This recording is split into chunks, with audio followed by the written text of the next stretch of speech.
Greetings everyone, it's Rosalie, and I've just spent a delightful day harvesting lots and lots and lots of rose petals that you see here. They just absolutely smell heavenly, and I'm going to take you through the steps of how to make rose water. I'm going to be following Janice Schofield, who wrote this incredible book called Discovering Wild Plants. I'm going to follow her directions on how to do that, so there's lots of ways to make rose water, and today you'll see one of them. So besides rose petals, what you're going to need for this project is a big pot, this nice stainless steel pot you see here. And you'll need a brick. I kind of have a half brick in there. And so you're just going to take the brick and put it there in the bottom of the pot. And then you'll also need a stainless steel bowl. And then you'll need a lid that fits on top of the whole thing that you can invert. So the lid's on the other side there, if you can see that. So that's what you're going to need for this. And also it's helpful if you have some ice cubes or some really cold water. We're going to put that on top of it all. So to do this, first thing that we do is we put the brick down. Let me grab my rose petals here. What you're going to do is you're going to put rose petals all around the brick. And I'll just put a couple in here and then I'll set down the camera so that I can do the rest. But you just want to fill this up with rose petals. And you're just going to put that all the way around the brick. And then what we're going to do is fill up this, we're going to put water at the bottom of the pot. And the water is not going to go above the brick. So the water will be below the brick surface. But I'm going to use 2 hands here to put up in the rest of the petals. And then show you the next step. Okay, so now I have my rose petals in there along with water. Just poured some water in there. I don't know if you can see, but it's not past the top of the brick there. And the question would be, how many rose petals? Probably the more the better. I just kind of put in a good deal of rose petals and had to save some to leave for my rose petal vinegar that I'm going to make. So there is quite a bit in there though, and again, just filled that up with water.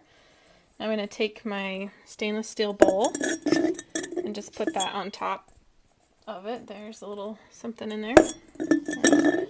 So there we have water, petals, brick, and then the bowl. Now I'm just going to put the lid on upside down and simply turn on the stove. I'm going to turn on the front burner since that's what I'm using. There we go. So I'm just going to turn that on high, and then I'm going to put, you could put either ice cubes on the top here, or you could put some cold water. I don't have ice cubes, so I'm going to use some cold water on top of that. And then we're going to wait basically for the steam to heat up from the water, and it's going to come and hit this top of the lid, and then it's going to drip down into the bowl. So it's kind of steam distilling the roses in that way. So once things start to happen, I'll bring you back and show you how the process is coming along. So the rose water is boiling, and you can see that everything's fully underway, so that the steam's condensing on top of the lid, and then it's coming down in these droplets of water towards the inverted lid, and then dropping down into the bowl. And it just smells so incredible. So I'm just gonna keep this up for a while until the water has, all evaporated from the bottom, and then I'll have my bowl of rose water. I'll see you then.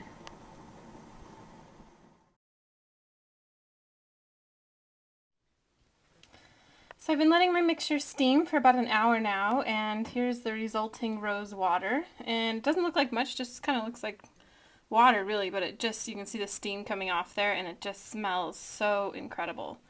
So you can boil this down till there's pretty much nothing left in the pot, and there's still a lot of water left in the pot, but I was just it stopped smelling like roses as much, so I figured it's done.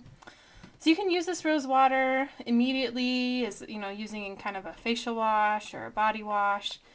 You can also use it in creams.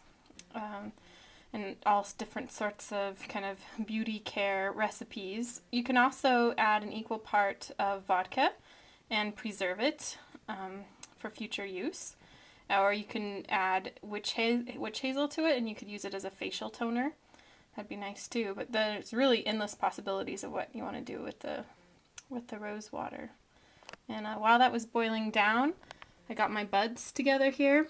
I'm going to be making some rosebud strings, and I also made some rose liniment and some rose apple cider vinegar. So many things you can do with the roses, including this beautiful rose water.